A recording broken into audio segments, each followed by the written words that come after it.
Okay, so hi Susan, thanks so much for joining us on Dreams to Realty again, and we've missed you. I might just have to add there. It's been a few months. That's my pleasure, Sage. Nice to see you again. Yeah, well, we've got a lot to catch up on because there's been so much happening, especially in the regulatory side of the property market. And I think the governments are really trying to work together instead of finger pointing between the state and the federal. I think they're really trying to work together to work out how they're going to fix the housing shortage crisis. And I think everyone really sees there's a big need for that. And I think talking to you this past year, I've learned so much about how much thought you put into it, and it's been wonderful to come up with some ideas and innovations myself of how we can try and add more liquidity just through maybe a retail transformation. Yeah. But having you with us today in the hot seat is fantastic because we're now, I guess, clearly in the post-pandemic stage, and the last year or two has really been um, an outcome of what happened due to the pandemic, and there were so many risks that were not able to be mitigated, and there were things that people weren't expecting to happen that happened. So, I mean, how what we've learned is now we have to remember to expect the unexpected, but as we reflect on the past year, what standout trends have shaped the property market in your opinion, and how do you see these trends evolving in the coming year? I think the standout trends are, just go that remark about we are clearly in a post-pandemic era. I think that's true now, and I think that's what we're going to bring forward into 2024. But 2023 has still been about dealing with the legacy of that. So, and we've seen that with the interest rate increases and the high inflation. A lot of that's been because of quantitative easing measures to ensure that people are feeling safe and secure when they don't have sources of income during the pandemic, where we really didn't know what we were dealing with. So the biggest trends that we have seen is the moves out of the city, where we have seen the work from home policies shape the places where we live and the locations that we are able to live in, and essentially making the CBDs less important, not entirely redundant. They were pretty much redundant during the pandemic. There's a good reason for CBDs to continue to operate as central business districts. And a lot of those have to do with the humanistic quality of people interacting and young people developing social networks and spheres of influence that are quite difficult to do online. I think when you're at a later stage in your career and in your life, then it doesn't actually really matter as much whether you're working from home or not. And I think there's the potential, I guess, for 2024 to turn into a little bit of a potentially there could be two different kinds of people coming back into the office, and there may be a sense of privilege with working from home if you've already re-established or moved families, etc., away from the cities for the benefit of family and children, and then being hauled back into the city. It might be very difficult to do that with families, but I think you're going to see that a lot more with younger people who, I think a lot of people do need that, aren't necessarily pushing for it because they may not have the influence, but need it. So so I think the biggest trends though are moving into areas that are bigger blocks, big open spaces, closer to the natural environment, whether that be the bush or the ocean, in particular the ocean, the eastern seaboard, the Mornington Peninsula, South Australia, Western Australia coastline. All of those areas have really seen a big movement in population. The biggest positive net interstate migration into Queensland occurred in 2023 in history, in 2022, and that hasn't really changed. So there has been a movement, a fair bit of movement back to Victoria because there's been a lot of incentives to move back to Victoria, particularly in health, education and construction. So look, there's some of the biggest trends. I think the other casualties within the property sphere has been because of supply chain shortages, because of a lack of skilled immigration into the country. There have been a shortage of workers and a shortage of materials to build new homes, even when there was a pipeline of new homes to be built. And then quite a lot of builders who were responsible for building those homes went into liquidation because they couldn't honour fixed price contracts. So that has left a very big gap in our supply of new homes into the market. And then now that we're getting the increases to the interest rates, which we've seen a fairly fairly stratospheric rise, the largest, rise in terms of increments that we've seen in our recent memory. That's clearly put a brake on investors' ability to get into the market as well. And at the moment, we tend to be relying on investors to be supplying new homes for the rental market to rent out. So I think they're some of the biggest trends that we are still dealing with the fallout from that. But that's also led to some really cool innovation. We've discussed that a little bit with, the colour models that have been introduced this year and last year as well, Colour Air, Colour Co in particular. So the Colour Co model, where you've got, 3 co-living spaces that are rented out on a per room basis rather than a per house basis. So instead of having a head lessee, you've got 3 sub lessees that have the agreements and separate bonds as well. They're the kinds of things that help ease the pressure on singles, and couples getting into the rental market. Might not help families too much. There's still a big issue with families still not being housed correctly, still living in tents and caravans and living with relatives in sheds and on couches and cousins' mattresses under the bed, not them under the bed, but store their mattresses stored under the bed. So I think they've been some of the biggest shifts. I think economically, what we have understood now is that and I think, one of the things that we've tried to grapple with is, why did the RBA move so slowly? I mean, surely the writing was on the wall. When there is so much liquidity in the market, that's going to lead to inflation. We do know that about economies. That's kind of fairly basics economy. So why did it take the RBA to read the signals? So, why did it take them so long to read the signals that we knew were going to come? And some of the research I've been doing recently I found really, really valuable, highlighting that our traditional models of economics don't really apply anymore, or can't. It's not so much that they're entirely redundant, but they're difficult to apply when we're dealing with a pandemic and the war in the Ukraine and between the Ukraine and Russia, and also now Gaza Strip. So what do we do with all of that going on? There are a whole lot of politics at play, a lot of other political issues, that geopolitical and medical issues that are having an effect on how we analyse the economy. So those traditional models of macroeconomics can't be applied in the same way. And I think the best way I've heard that described, or what I've read to date, is that we've tended to look at things in a fairly binary way, like, boom and bust, and, what's going to be the next trend, and what's in and what's out.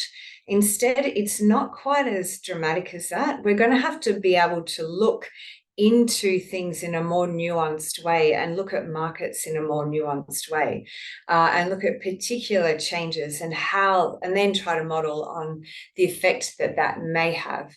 And then that will give us a better picture of how we move, and hopefully move sooner and less dramatically, and in a way that will cause less shocks, unless indeed it is shocks that are expected or needed to create a big change within the economy. Thanks, Susan. I totally agree with what you said, especially that last part there. And I think with seeing digital assets being introduced into banking and finance, and actually a lot of institutional investment going into finding ways to use digital assets or blockchain technology, which is meant to be democratizing the financial industry because it's creating new money and in some way allowing more people access to it without banks removing the intermediary. I think this sort of retail transformation is also happening in the energy sector with energy as a service and AGL offering, people to use electric vehicles for 2 weeks before actually buying one to see if it fits with their lifestyle. So there's this big change in a major commodity, the energy sector, and I think that could also happen with the property sector to make it more accessible and more inclusive. And Calico sounds amazing. I'd love to find out more about that. But one of the big trends that I've noticed is that there's more investors in the market than there are new buyers, new first home buyers. And I think that's one thing that we've seen grow over time, maybe over the last 30 years, but it used to be very even, the amount of investors and the amount of first home buyers.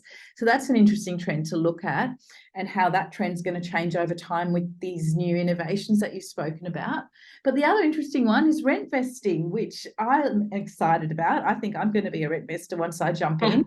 And you are, almost the human model of a rent vester. Could you share a bit of your experience recently with what you've been up to?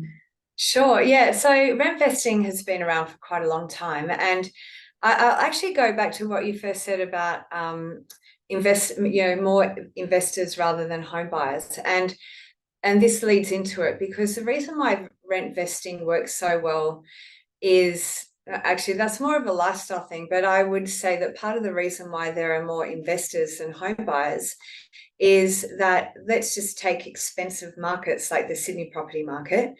If you've got a young couple that are trying to buy their own home and they can't because they can't get the finance and they don't have the bank of mum and dad to help them out, and the first homeowners grant is not sufficient for them to help very much with their deposit, and that deposit fund has already been taken up for the year, the only other way they can get more money effectively is by creating another income, and they can do that by getting rent. Now, if they buy an investment property first and therefore, thereby get, say, $40,000 a year in rent, that effectively is added to their income, and therefore they might be in a position to invest in a property before they're ready to, or even able to, buy their own home. So probably as early as about 8 years ago, I was recommending to a lot of young people to not look so much at becoming a first home buyer. The $10,000 grant was not going to really help. And when you did the business case with utilising the first homeowners grant compared to what you would get in rent, it just didn't make sense to do it. So as well as reduce their income through tax deductions, and negative gearing. So the strategy that we developed really was about getting into one or two investment properties and had them going in the market for a little while to generate predictable income and increase in value, so that they could then leverage the growth as well as have an increase in income through the rental income, and then pull that out to invest in their first home. Okay, so that was and also to invest in markets that they could afford, especially if Sydney wasn't a market they could afford. And one of the biggest mistakes that people make when it comes to investing is only investing in an area that they think they know. Like, if you're from Leichhardt, you invest in Leichhardt or the inner west, or if you're in on the northern beaches, that area. Well, yeah, you probably don't actually. What you like about living in the area, but that doesn't necessarily mean it makes for a solid investment. And it's a very quick thing to unpack, and it's just like, okay, what's the vacancy rate? What's the average rental return? What's the average repayment on the average house? And very quickly they'll realize they've got no idea, and that the cash flow probably is not going to make sense. So that's why first I would suggest that would be one of the reasons why there is a growing trend towards investors over first home buyers. And also with interest rates going up so much, even if they were able to or could have previously leveraged the bank of mum and dad, unless mum and dad don't have repayments on their home, they may not have the available cash to lend to their children to help get them into their properties. So that's that kind of put aside. So then they become rent investors. So they continue to rent where they're living and where they want to live, where their families are, the areas that they know, right? Where they're already, their school friends went there, or in that area that they grew up, they're part of the local surf club or, library or whatever it is their interests are.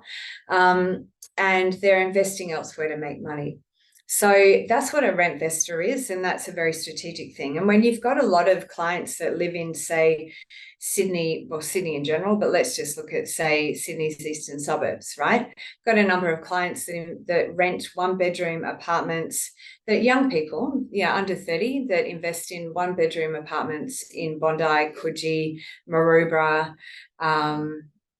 Manly, all around Balmain, that kind of area as well. And they love living there. Their expenses aren't too high, but that's where they want to live. Okay. Now, to buy that property is going to be really difficult. And also, the kinds of properties that they're going to be able to afford to buy are probably quite old properties that potentially come with a lot of building risks, such as concrete cancer. And that is becoming, more and more of an issue, and a known issue around Sydney and other coastal areas. So then they're going, well, it doesn't really make sense for me to buy this property when it's going to cost me $8 million and I'm paying $600 a week in rent, for example, when I could just keep paying my $600 a week in rent, buy a house for $700,000 and earn $900 a week from that, or $950 or so if we're looking at, say, a calico property.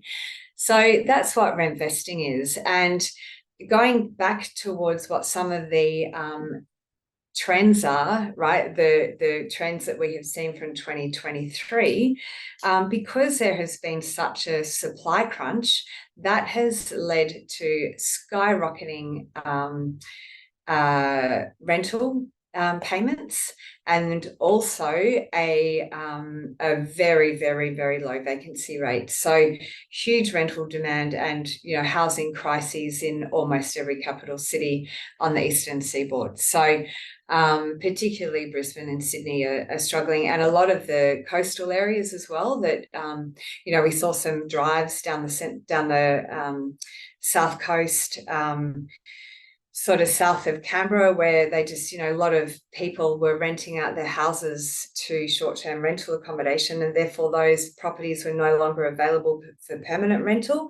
So that was another trend that occurred. And all of these things have led to a big change. So in one of the trends, if you like, that's attributable to the pandemic, right? And I think that you're right in saying that 2023 can be seen as post-pandemic, but we're not out of the effects of the pandemic yet. I think that that's what we're going to see in 2024, and that's what I'm really excited about, because we all went, yay, 2022 is over, 2023 is going to be great. And actually it hasn't been. And it hasn't been a lot as well for businesses that have, just scraped, the ones that have been able to scrape by during the pandemic. They've then opened up into a high inflation era where people can't afford to go out. They can't afford to travel. They can't afford to, have a party, or, a million other things that people would spend money on, go shopping or whatever else. So yes, I am my own case study for that, where I have been a rent investor for a very, very long time. I owned my own home from the age of, 21 or something through to the age of 35.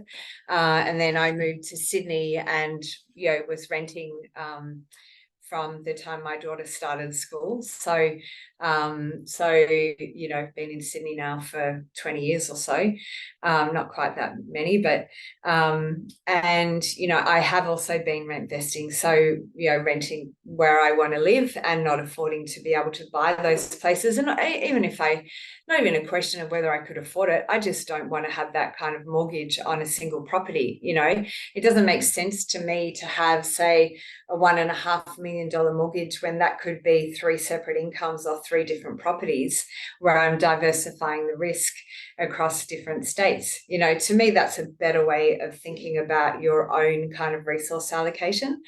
But we were just recently given notice that our rent where we are living in Sydney's North Shore is going to go from $61,100 a year in payments. So that already is not an insignificant amount of money, but, you know, we're a family. And that is going to increase up to $78,000, and we've not been given very much notice at all. So that's $1,175 a week to $1,500 a week, right? And I am just not prepared to pay $78,000 on somebody else's mortgage. So I just went to my broker and said, right, what can I borrow? And we put in an amount that was acceptable to us, and we opened up. Because of the pandemic, we can work from anywhere in the world. We want to still live in Australia. Most of our family are in Sydney and Queensland. So we opened it up. My husband and I opened that search up from the Central Coast all the way up to areas that we know are doing well for investment. So up to Yeppoon. And then we settled on Hervey Bay. We've got friends and family in Hervey Bay and close to. And we're buying a house that has a whole self-contained area downstairs that could potentially provide us with another income.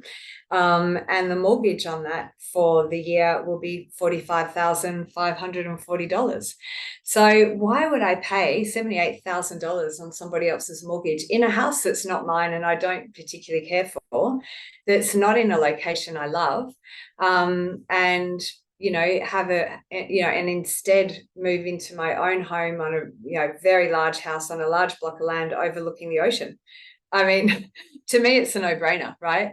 And yeah, it's total change of lifestyle and all the rest of it, but we're happy for that, you know, and it doesn't have to be forever. But while the rents are the way that they are, this does not make sense to me. And we are lucky enough to be able to direct that because, you know, I own my own company and my husband owns his, and we can both work remotely easily, you know, online. So we'll have better internet access than what we do here.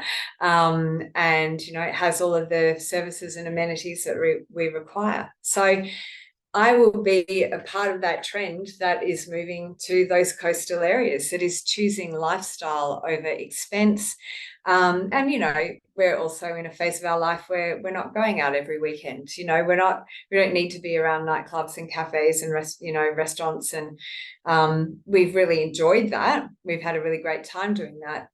And we're not, you know, it's not like we're moving to the bush and it's completely remote. There's still some cool things going on, but it's also an area, that area and around that area, and from like you know, kind of the south of Brisbane all the way up to Yeppoon, areas that we're strongly recommending. So it also, from a business sense perspective, really makes sense for us to be in that region. And, you know, while we were up there, we took photos and videos of our clients' blocks of land and builds, and they were just so happy to see where it's at, because most of these clients will never see their properties, their investment properties, and they don't really care. They just care about the money. So, yeah, it's really nice that's part of the service that Cala provides. And it's, you know, great to be closer to that. So not only are we going to save money in rent, we're going to have a property that is growing in equity. Interest rates are predicted to stabilize and then decline next year. So our rents, you know, our rent or, you know, payments won't be going up year by year. If anything, is likely to be going down. And it just really makes sense to us. And I see that there are more and more and more people doing that. Yeah, wow. Big ups to you, because brand, business, and behavior are all aligning there. And I think that's what, allows people to really see the significance of what your brand is all about. And they must be loving seeing you prosper from what you are trying to sell or encourage people to do. Yeah. But yeah, talking about rents increasing, my rent, I downsized a couple of years ago to pay cheaper rent, but my rent has actually gone up about $100 in the time I've been there. So it's like, what was the point of moving? Which is sad, but that's just because of the state of the market and the crunches and the vacancy rate being so low. But looking at some stats that I've gathered from New South Wales government media releases, apparently, the difference between unit prices and house prices as of September in 2023 is 28%. Pre-pandemic, it was 7%. So that's increased quite a lot. And Sydney unit rents increased by 24% over the year, along with house rents lifting by 11%. So that's the numbers. But that's probably due to the interest rates mainly. They've been a focal point throughout the year. How have you noticed that the rate fluctuations have been impacted buyer behaviour and market activity? Serviceability has been a huge issue. And what role do you think they might play moving forward? Well, honestly, I do wonder about look, the RBA has a really difficult job to do. There's a lot to balance here. I mean, technically, the role of the RBA is to manage inflation and unemployment. They're kind of the critical things that lead to the economic prosperity of a country, right? So that's kind of the main roles. And, interest rates are part of that, the levers that they can pull. But when you have, and this is where I'm talking about it not being such a polarized language around, what the economy is doing. Is it boom or bust? Is it this or that? Because I understand, the RBA trying to deal with inflation because of all of the QE measures that were occurring during the pandemic, not just in Australia, but in America and Europe. We're also dealing with refugee crises all around the world, foreign exchange rates changing and plummeting, for Australia, and that the impact that has on manufacturing and import exports in particular, and how that affects the economy. I mean, there's so much to it. But when you are raising interest rates to that extent, when you go from 2% to 7% in a very short period of time, you can't really expect that there are going to be a hell of a lot of people that are going to be investing in new stock on the market that will help alleviate the housing crisis. Okay, and that's a really big issue. And I think it's quite I don't know. Like, as I said, it's a big job, the RBA. So I'm loath to be overly critical, because I don't think that's fair, and I'm not qualified, to be honest with you, to do so. But there is so much to it, but I think there are more things that need to be looked at. And one of the things that is coming into play at the moment is productivity, right? And one of the largest inflationary contributors is government spending. Now, in some cases, that has related to infrastructure, and we have needed that, right? And infrastructure spending helps us to get out of, or even to avoid, any major economic crisis. And I think Australia has done that very, very well. But in terms of productivity of that, when you are dealing with government departments who aren't kind of focused on productivity, in fact, they are explicitly told that if they don't spend the budgets that they were given the year before, they won't be allocated the same budget the following year. Now, no department wants to get their budgets cut, right? So they always do that. They always spend to the amount that they had the year before. Is that the most responsible use of use of the country's purse? Probably not. Does that, incentivize productivity? I wouldn't imagine it does. So, you know, I think productivity is something that needs to be looked at as well, but from a really big level, which is you know, which is the government spending as well. So I think there are a couple of really, really big things that are not really being analysed or discussed, certainly, that probably need to be. And then of course there's, you know, just looking at the role that the interest rates play, and then tenants grumbling about landlords increasing the rents. And like, you know, a lot of my friends and so forth have said, oh, that's it, you know, that's unconscionable that, you know, your rents have gone up that much. And I'm like, well, you know, it's kind of not. Like, their interest rates have gone up, their budgets are being squeezed. You know, you can't assume that every investor is a wealthy investor. They're not. They're my, you know, a lot of them are my people, and they're coming back to me saying, I don't know if I can continue to hold on to this property. And I'm like, no, you probably can, but you do need to look at increasing your rent, and or the rent that you're asking your tenants to pay. And if that's what you need to hold on to the property. And a lot of my clients are in a position where they go, no, I actually don't want to do that. You know, they have much more of a conscience and a social conscience, and they understand that this is a particular situation and they don't want to do that. You know, I had one client, a lovely guy who's invested on the Sunshine Coast.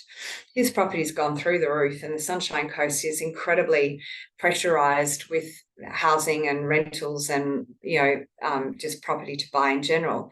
And he invested through us about actually not that long ago. What are we? Maybe 5 years ago now, I think it was 535,000 for a 4-bedroom house on the Sunshine Coast that's now worth over $1 million. And his property manager said, you can increase your rent by about $300 a week. And he said, no, I'm not going to do that. You know, I've got good tenants, but look, I will have a look at that. And he increased it by about 80, which helped him with repayments, and he helped cover that because he's aware that he's had other windfalls along the way. So, you know, there's a lot to it. I think that it's important that the load is shared amongst all Australians, and it's not just you know, landlords that should be shouldering the payments through interest rates, but, you know, everyone really has to look at what they can do to help contribute to that easing of economic pressure. But I think it's not just the, you know, a general population. I think governments need to do that as well. Companies certainly have had to, and companies are looking at productivity all the time for that reason. You know, we're looking at AI and things that we can, you know, bring into our companies to try to help with productivity and, you know, decrease costs and, you know, increase sales. And, you know, even companies like procurement companies are being utilized enormously to help cut costs on very small things.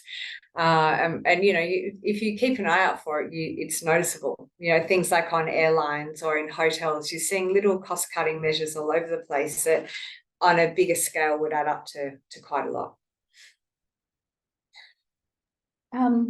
Yeah, exactly. And I think it's just a must. And the more we look into it, hopefully the more solutions we can find. But I've noticed that wages growth is something that maybe the RBA is not looking into as much. They're sort of trying to see how they can increase unemployment to give them a reason to become more dovish. But wages growth is something that's probably one of the biggest impacts on the property market, because back in the 80s, I think the average property was about $80,000, 5 times a full-time average wage. Now, property prices are 17 times more expensive, and this is approximately 14 times the average income. So they've really got to look at that, and I guess that's how they can make it better for businesses who are creating the jobs for the people. And hopefully AI will have more input to do that, because they're saying now it's not AI that's going to lose you your job, it's someone who knows how to use AI better that's going to steal your job from you. Yeah, you're probably right. Yeah, look, I'm a bit I think it's a bit disheartening that I actually have read a lot that is more about almost blaming real wages growth for some of the inflationary impact. And I think that's grossly unfair. I think that, you know, the more lowly paid workers in Australia have not had real wages growth for a very, very long time, and now we're focusing on that, and it's absolutely required. You know, it's absolutely necessary that we do that. So to look at cutting that now, I think is really unfair. So I don't really want that to be put into the conversation about inflation, because I don't really feel like that's got a huge impact on it. Yeah, so that's my 2 cents on that. But yeah, in terms of so what you're referring to is called the multiple. So in economics, we talk a lot about what is the multiple of an effect. So when you're comparing housing affordability across the world, you take the average wage and you multiply it by X amount to have the average house price, right? And that's how you compare. Is it a multiple of 3, 4, 5, 6, 12, 17, 20? And that's how you're able to compare different property markets. Because, you know, a property might cost $2 million, but you know, in Geneva, where the average wage is $134,000 Australian dollars a year, whereas in Australia it's around $78,000 a year, then clearly $2 million means it's something quite different, you know. So as I found out when I was in Geneva recently and was just gobsmacked by how expensive things were, I was like, how can anyone afford to live here, you know? It's one of the most expensive currencies in the world, actually, because it's not on the euro, it's on the franc, Swiss franc. But anyway, the multiple is a really critical factor. And in fact, it was when interest rates were at, you know, 18% or whatever that high was in the 90s, houses were more affordable then than they are now, even with that amount of interest rate payment. And that's based on the multiple. Wow, that's so interesting, because there's so many geopolitical factors that are impacting how people spend their money in Australia, that it's for me, as a newcomer who's learning about this, it's really hard to keep a track on. And that's, from what you just said, that's what it sounds like. It sounds like how other financial markets are impacting trade agreements. And I know Australia's had a big trade agreement change recently. Now it's not so much with China, and the big free trade agreement's been bonded with India, and it's even impacting the film industry, and they're trying to create more you know, investment into Indian businesses that will help Australians and with film productions as well. So it's going to be interesting to see how that changes markets. I know it's going to change the entertainment market and the possibly advertising markets a little bit. But I wonder how. I think also it's where I've seen that change in Australia is investment into manufacturing again, back into Australia. So funnily enough, going back to Hervey Bay, one of the drivers of growth in Hervey Bay is their economic investment into manufacturing. And they're investing in a wood laminate plant in Hervey Bay, and also an aeroplane construction plant that will produce around 25 planes a year. I mean, that's amazing, you know. So I think that these are some of the lessons that were learnt from the pandemic, that we were over-reliant on China in particular, but also really taking stock of how much primary product we export and then re-import as a value-added product at multiples of the price. It just doesn't make sense. You know, why don't we manufacture it here like we used to, and then become the primary or secondary producers of those, or, you know, value-added producers of that primary product, and be the exporters? So, you know, I think that is quite an interesting thing to see how those trade trends will continue to evolve. I know that there are a lot of not manufacturing companies, like construction companies that are, and have actually been for quite a long time, have seen that writing on the wall with China and had already started investing in manufacturing plants in Vietnam and Cambodia and also in South America.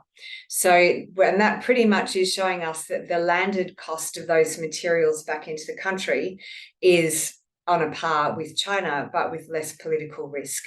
And I think and we saw that, we saw that with a number of products, with wine, with barley, where China just went, no, we're not happy with your agreement, so we're now going to slap a massive tariff.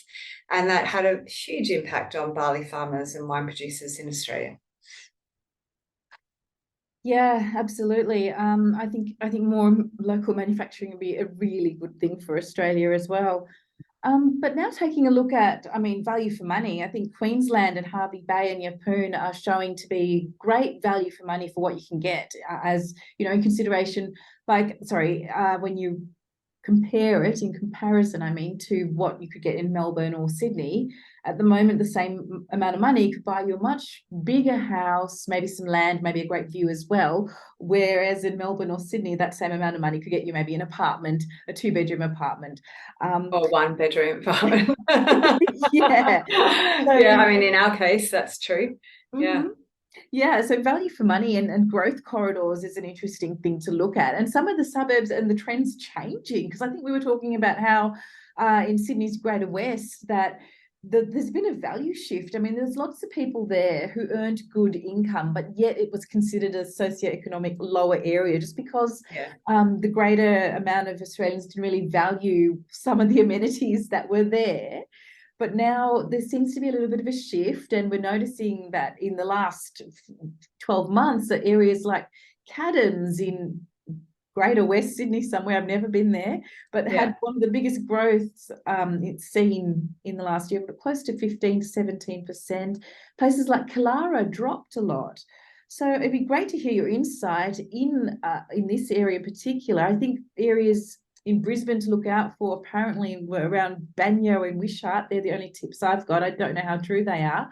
But were there any specific geographic areas and that you think experienced notable growth or challenges in the property market, and what factors were at play in these regions, please, Susan? Look, I think just those same things that occurred in the pandemic is people wanting to be firstly closer to family. So if they grew up in the West and they'd moved out to some of those areas that were closer to their work. So let's just take the case of Sydney, and this is true of a lot of CBDs, right? You grow up in the suburbs, right? And this is obviously just a generalization here, but if you grow up in the suburbs, but the suburbs in Sydney by public transport is a very long way from the CBD in a lot of cases, then and there's nothing to do out in, bloody the Hills District or the Western suburbs or, the southwest and Sutherland areas. I mean, Sutherland Shire is probably a bit different because it's, God's country and it's separate to everywhere else on the planet. So that's their own little, area there.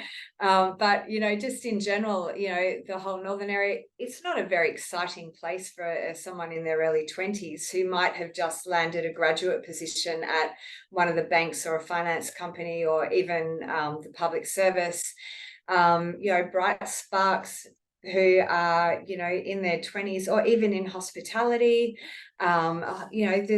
You want to get a start in Maryvale, for example. I mean, we were in the city last night and oh my God, it was just pumping. There were so many people and it's like, what day is it? It's a Friday night. Like today I woke up just going, I'm so discombobulated because yes, last night was crazy. So and there are just so many people around, so many young people, so many Christmas parties. And that's where you want to be when you're in your 20s. But then when the pandemic hit, or when you get a bit older and you've done that and you've met your partner in particular, you might do that for a little bit longer. And then you kind of go, well, actually, we're not going out as much anymore. We've just got married. We're going to have a baby.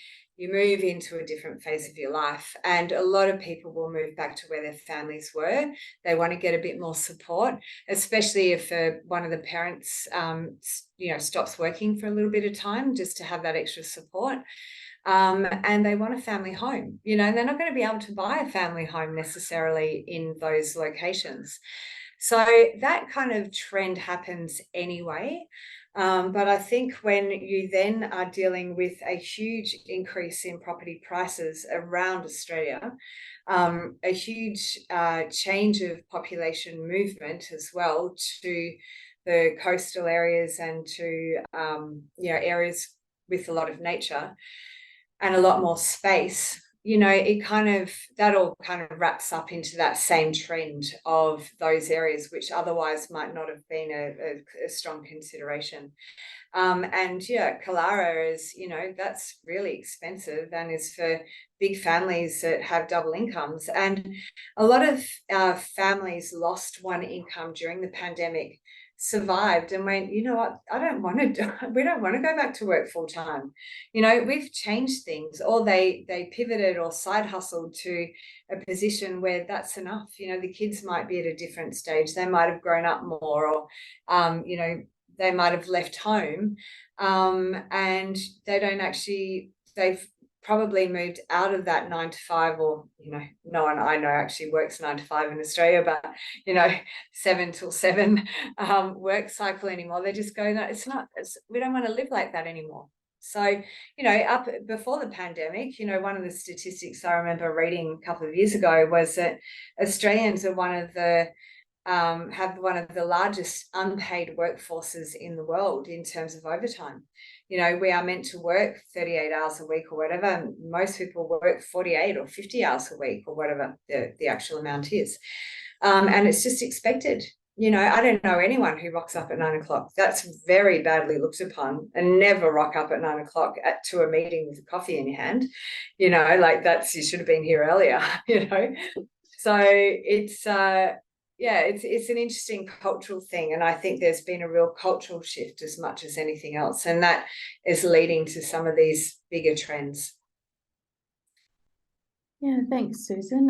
But I think they were talking about a bit of an economic contraction, looking at the big picture again.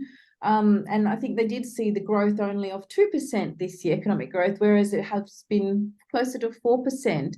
So I don't know what to expect after this. Is it going to get smaller again? Like, you know, we were in some sort of a surplus with the government's money, but now is that, you know, how is that going to be impacted with what's going on with the war and the weather? We know we've seen quite a bit of bad weather recently, so all that's going to impact economic growth really. But I think one of the ways the government's been pushing forward is with trying to rezone a lot of suburbs to make more houses, and it does sound promising. It sounds great that they're going to rezone places like Macquarie Park, which has been primarily industrial, and other suburbs like that, to make room for close to 100,000 houses in the next 10 years. But I hope that will be enough. Another area of regulation is probably what's been going on with Airbnb. Do you have any perspective to share on the regulations that have made notable changes this year in the property market? Look, I think, you know, in terms of the economic contraction, that's really comes down to productivity, and productivity is expected to be somewhat improved by changing the unemployment rate. So when the unemployment rate is really, really low, it's not very productive and you don't have a lot of choice. Although, you know, you actually talk to people out there who are trying to find a job and they can't. So it's a bit of there's a lot to it, right? In terms of changes to the property market, I think in terms of legislation, yeah, look, I think changes to short-term rental accommodation is meant to address the housing crisis, but there is no evidence that it actually does so. There are certainly a lot of different ways around that kind of legislation because of the way short-term rentals are reported and defined. So I don't actually think that's going to make any difference whatsoever. And I certainly haven't seen any change in inquiry to the Cala Air model, for just as an example to that, or even a lot of concerns over it. I think Calico and other co-living products out there are a really, really significant change that hasn't been on in the Australian market very much at all, but absolutely makes sense for a range of reasons.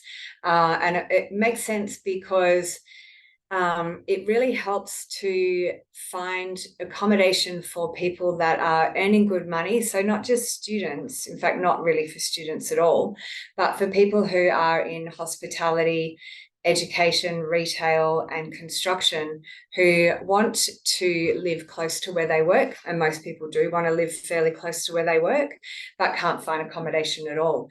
And if you think about these big new estates in these high growth areas, they all have new hospitals, new schools, new retail precincts, new office precincts, and hospitality, childcare, etc.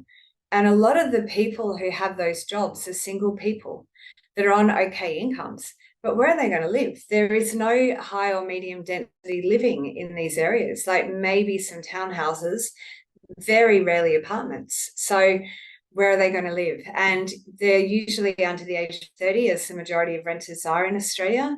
And we just know that that generation were not brought up learning how to share, negotiate, and be diplomatic within a share house environment, right? They don't know how to deal with rosters for things like, you know, cooking and housework, like my generation did as students. You know, we would have 5 or 6 to a house and all live relatively cohesively because we had, you know, a chart drawn up that everyone was, you know, generally agreed to, and everyone put money in the kitty equally, and things got done, and it was fairly, I think people generally felt that it was fairly equitable. So, but these are people who they can't afford it, and they don't want to live in studio accommodation, or it's just simply not available. Or they've traveled for work and they don't have family that they can live with either, or don't want to. You know, what 30-year-old really wants to live at home with mum and dad? I mean, some do, like lots of people do have that relationship with their parents. I don't know any of them, but I'm sure that exists. I've got a lot of older clients who go, oh no, my 28-year-old's still at home, but it's great because, you know, she's independent, she does the cooking, and or she's a chef, or she's a this or that, or he or whatever. So, you know, that works really well for the family. But yeah, I think they've been some of the biggest trends, and I think those trends will continue into 2024. But I think really the exciting trends for 2024 are that we will be well and truly out of the pandemic. Interest rates are going to start to decline. The predictions are ranging from between 1 interest rate increase before it starts to decline in November to 3 interest rate cuts in 2024. The majority of economic reports I have read would indicate that they lean towards the 3 interest rate cuts, which would then mean that inflation is well and truly under control. Unemployment has risen to an acceptable level that has led to better productivity. And we're generally not that affected by, you know, the other global issues that are occurring at the moment. So I do have a lot of optimism for 2024, and I think a lot of people do. I do find that, you know, economists are generally a fairly positive bunch, and, you know, like to, you know, try to look on the bright side a little bit. So, you know, take that with a grain of salt. But you know, I feel like the markets are really buoyant. You know, there are not very many markets in decline at the moment. Whereas I remember at the beginning of the year, every single market was, you know, was on that right-hand side of the property clock. Not every single one, but nearly all of them are on the left-hand side now, which means that they're recovering or, you know, rising, some faster than others. I think that, you know, a lot of those big infrastructure projects are, you know, well away, and a lot of them are being finalized, which is pushing people into different areas that might not have been as accessible before. And, you know, with that skilled migrants influx is well underway, you know, with the nearly 1.5 million people due between 2022 and 2027. So, that's going to make a big difference on our ability to build houses on the supply chain. When I talk about supply chain, it's not just about the stuff, it's about the people to build the stuff, that have the stuff to build the houses, right? So I think there's going to be a longer lasting impact on businesses that have come out of the pandemic barely surviving and won't survive, because it's not just about people not having as much access to disposable income, but also the ATOs really cracked down on any outstanding tax payments. So because effectively they funded the pandemic for, those payments during the pandemic, and they're trying to get their money back. The ATO is the biggest bank in Australia, so can't lose sight of that. And it's like they're going, okay, you actually need to pay us back now. And whereas a lot of businesses have kind of used the ATO as a bit of a line of credit, they'll get to that payment when they want to. ATOs absolutely crack down on that and are not afraid to just go, we're just going to declare you bankrupt and we don't care, right? And if you haven't survived now, you probably won't. And I don't know that that's necessarily fair. I guess it depends on the business, but I think that's going to be a big issue actually moving into 2024. But I think for businesses, but I think for property and builders, if they've made it this far, they will make it. And that is a good thing for my industry. But I also think that property investors and home buyers, Australians very much love property. And I think during all of the fluctuations with the stock exchange that will be much more greatly impacted by global macroeconomics, particularly the wars, that I think that's going to have a massive and ongoing effect. Then that term safe as houses is something that Australians hold very dear, and they'll go, I actually think that property is now a very good investment class, a very good asset class, and we're going to be putting our money more and more into property than shares. So I think that 2024 is a year where property prices around Australia will skyrocket. And we're going to start to see that really strong growth again in most areas of Australia, because we still have very, very tight vacancy rates everywhere in the country. There are only 2 areas of Australia that have had a population decrease, and that is Broken Hill and Hay. So everywhere else has increased. Melbourne and Victoria are back on track for population. Queensland hasn't ended. More people are still moving to Queensland. I don't think businesses are having a massive amount of success in getting their people to come back to the office, certainly not Monday to Friday 9 to 5 as they used to, maybe a day or 2 a week, or maybe even for monthly meetings if they're more in senior management. I'm not sure about that. I'm not sure whether they're going to be pushing for that more and more. That potentially will help to increase desirability around the CBDs again and the inner city suburbs. But yeah, I think 2024 is looking to be a really optimistic year. And I think that it's a very good time to be getting back into the property market. And, I think people's sense of FOMO is going to kick in again, which Australians have had a lot of in the past. Yeah, I think I agree that 2024 is looking to be quite bullish, and a lot of other sectors are saying the same thing. What's interesting is that I think the Office of Fair Trading is where the Office of the Building Commissioner used to work within. And one of the big changes that New South Wales is going ahead with is that they're creating a Building Commission New South Wales, which will be led by the Commissioner, David Chandler. So that's going to have a big focus on building, the quality of buildings that are created, the materials that are used and things like that, which is really important. And also with all the new immigrants coming through, I think they'll now be encouraged to move either south of the city or north of the city and not exactly in Sydney, because I know the new immigrants love Sydney and Melbourne. I grew up in Perth, but I was always hearing of how many people were moving to Sydney and Melbourne and moving over here from there. I realized how that there's so many sectors of, you know, racial groups, and they all sort of hub together because, of course, it's natural. But I think it'd be great for them to learn more about Australian values and how they can contribute to that, as well as, you know, sharing what they love and are made up of. But I think we'll have to learn how we can introduce them more to our values. And I think that's through the media, which I hope to help promote.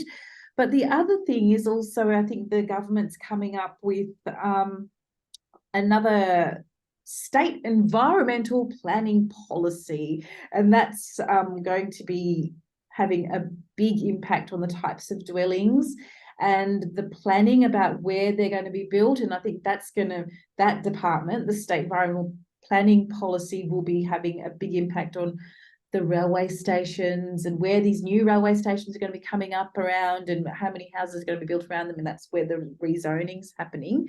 So they're really working towards making 2024 and 2025 a better place for Australia to move forward into. And I'm so happy to have been researching with you over the last year, because it really is an exciting space to be watching, and I would love to be in the market, you know, before 2030, but we'll have to see what happens, fingers crossed. But looking ahead as we close off, Susan, what do you think are the predictions for the property market? Do you think we're in a stable period now? You did mention the property clock a little bit earlier, but for the markets that you're encouraging your clients to head into, do you think it's looking clearly as an expansion phase? Yeah, absolutely.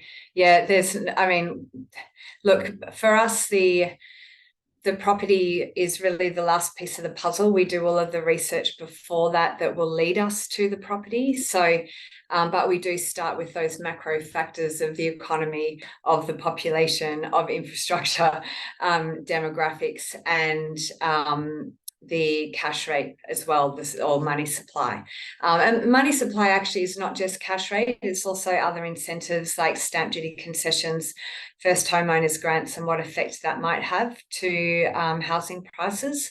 And then once we've sort of found those areas that are set for strong capital growth, they're usually large areas, right? Because it's macro, but then the micro is drilling down further into the specific, you know, growth areas or regions or suburbs that people are going to want to live.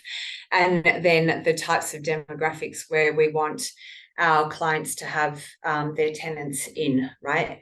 So, you know, low crime, low flood, low fire risk, you know, they're the kinds of risks that we go into, and we make that very, very clear to our clients. It's not just all about, you know, opportunity or location. That's not what we do. You know, it's really, here is the opportunity, but there are also risks, or actually there aren't risks because we've already mitigated those for you. Which we always have. And in fact, when we do our research, we start with the macro, and then we go into the risks for the micro. And if any of those come up as a red flag, that's where we stop the research, because for us, it's unacceptable for our clients to be investing in an area that has high crime, particularly, or high fire or flood. Those three things are devastating events to live through in anyone's lifetime, let alone for there to be a medium to high incidence of that happening. So look, that's where there's some of the things that we are looking at. But, you know, in terms of where the property market is at, as I've said before, there are so many different markets in Australia. But certainly any market that we're looking at in Australia, no matter what the economy is doing, will be about highlighting the areas, the regions, the capital cities that are set for strong capital growth. And there is always a location in Australia that is a good place to invest. And that's really where our research comes into play, and why that research is just so critical. Unfortunately, too many investors and commentators focus on the property, the suburb, the type of property, without really understanding all of the drivers, you know, of growth, that will insulate your property from shock, especially in that first cycle. And that's where it's important, because that's where you need the cash flow the most, because after that first cycle, your cash flow should have increased because rents will have increased. So that's that's kind of what we're about. In terms of particular areas, I honestly can't see there being too many areas that are declining, to be honest with you. I think that a lot of areas, there have been some pretty significant declining areas this year, notably the Sunshine Coast and the Gold Coast. And I think a lot of that, if I look at some of the internal research in Queensland and why places like Hervey Bay and Yeppoon are becoming more and more desirable, a lot of it has to do with internal migration from the Sunshine Coast and the Gold Coast, where people who moved there 10 years ago for that laid back surfy lifestyle are just going, this now feels like little Sydney and little Melbourne, just, by the beach. And that's not why we came here. We didn't come here for the bars and the pubs and the noise and the congestion and traffic and, rubbish and stuff. We came here because we liked it to be a fairly chill, area, and they're finding that now, but they had the money from those locations. So, and another thing that I think I've mentioned this to you before, actually, that we used to always look at the Jetstar effect. And, Jetstar, when Jetstar first started, it would fly into areas like the Sunshine Coast that most Australians hadn't been to. They had been there if they, lived in Brisbane, because people from Brisbane go to the Sunshine Coast. But not very many people from Melbourne would have gone to the Sunshine Coast, right? They would have gone to Lorne or, Merimbula is another really popular area for Melburnians to holiday by the beach. And suddenly there are $49 flights to the Sunshine Coast, and they're going, why not? Let's go and check that out. And then they go, oh, this is really nice. Why don't we live here? Or why don't we buy a holiday house here? When they, you see the tourists all the time looking at the real estate window going, oh, that looks nice. That looks nice. So, and it's worth nothing compared to what they are used to paying. So that has had a huge impact on property prices. Noosa now is busier than Bondi, and it's similar to Bondi in that there's one road in and out. Like, it's once it's congested, you're stuck. And a lot of people I've heard in all of those areas have complained a lot about the traffic in Noosa and that they can't find a car park. And that, it's $100 for lunch, for a couple to have a meal and a glass of wine. And it's like, this is insane. This is Noosa, right? So, I think a lot of people are just sick of that. And Hervey Bay's not that much further away. It's 2 hours from Noosa. And it doesn't have the surf, but it's got a really beautiful long beach and is considered to be really safe and all of those things that people liked initially. So when they were looking at Noosa. So what we're looking at now is Bonza, Australia's most recent low-cost carrier. They're not flying out of Sydney because Sydney airport taxes are so expensive, but they're flying out of Melbourne, Newcastle, Brisbane, and they're flying into a lot of these regional areas because of the cheaper airport taxes. So, they've just announced that I think it's from June, they're going to be flying direct from Melbourne. Now, I don't know for how much, but Melbourne to the Sunshine Coast direct in itself, knowing it's a low carrier airline, will mean people go, oh, well, why don't we fly there? But they're flying into Hervey Bay now as well. There's something that they have announced. So I think they're flying into the Sunshine Coast now. They're flying into Hervey Bay from June. So although in saying that they've also cancelled a few of the flight routes that they announced earlier. So we'll see how that plays out. But, most people in Australia haven't been to Hervey Bay, I would suggest, certainly not in Perth or from Adelaide or Victoria, unless you had a reason to go there. So, suddenly people go, oh, where's this Hervey Bay? Oh, I might have heard of K'gari or Fraser Island. And, it's a whale watching capital of the world. Let's go and check that out for a weekend. It's $50 or $70. Okay, so I think that's interesting to see how that changes or influences the general population trend just through exposure. And it's similar to that concept of I invest where I know, well, suddenly they're exposed to an area that they might think that they know, and they go, wow, I can actually buy a really nice house here. that always has an effect on property prices. And they're already flying, Jetstar are flying direct to Rockhampton as well, I think, and Bonza are looking into that. And that's the airport closest to Yeppoon. So these are some of the factors that we look at when we're looking at what areas are set for strong capital growth.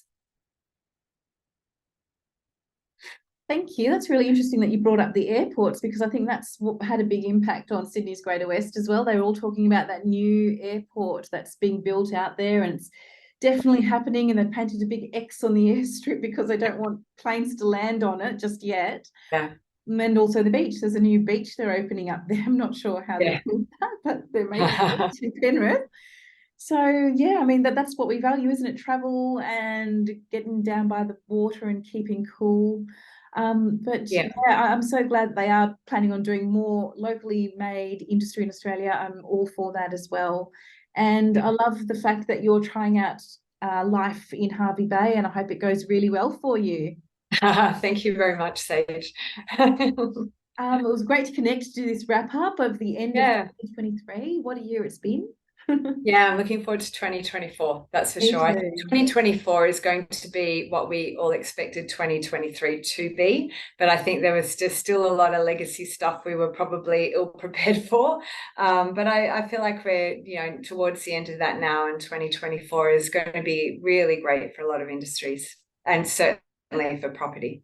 Yeah, I mean, so many people have so much great wisdom to offer, and that's what I've loved about doing this podcast, is that people in real estate and property are really interested in sharing what you're going through. And property is such a creative venture, because you can actually go in there and paint the walls whatever color you like as the owner and rent it out. And it's like a creative project as well. And that's why I think more Australians should get into it and get creative with their properties.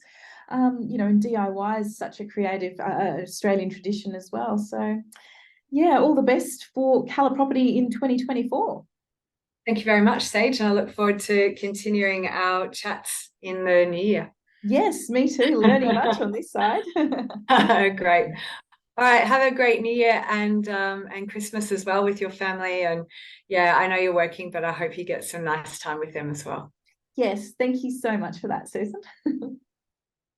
No problem. Okay, bye. Bye.